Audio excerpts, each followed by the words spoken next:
Ilabihan ang kalipay sa 35 anyos nga paralegal researcher sa Zamboanga City human nahimong 9th placer sa 2024 bar exams. Gipaambit sab niya ang iyang lucky charm aron makapasa sa exam. Kini mao ang pagpataas sa iyang balbas. Ngano kaha? Atong sayron sa report ni Efren Mamak. Napalukso matud pa sa kalipay ang 35 anyos nga si Attorney Gregorio Torres II, taga Barangay Divisoria, Zamboanga City, human dili lang nakapasa. Nahimo pang rank 9 sa 2024 bar exams, diyang nakaangkon og 83.59% nga rating sa maong exam. Kini ang unang higayon niyang nagtake sa maong exam.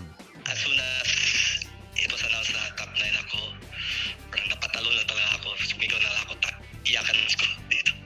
It was very emotional.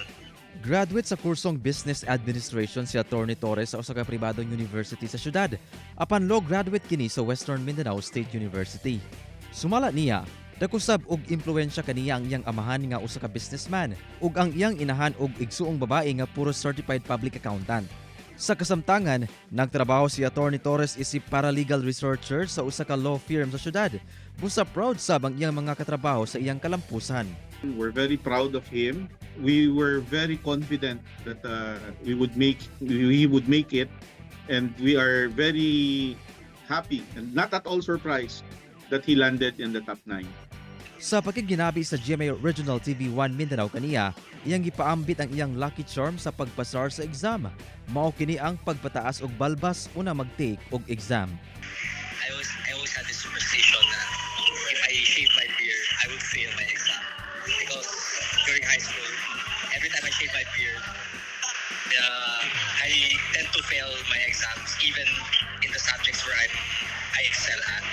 So for the bar exam, I decided not to shave at all. Hinuon matod ni Attorney Torres, importante gihapon ang hard work sa pagtuon. Nag-share sab siya sa iyang tips aron makalampos sa bisan unsang exam. I believe that you have to start early when you're reviewing. Don't make study plans where you know you can fulfill them. What you can do and what you can't do during the bar exam review. Stick to that and your hard work will eventually pay off. Efren Mamak, 1 Mindanao.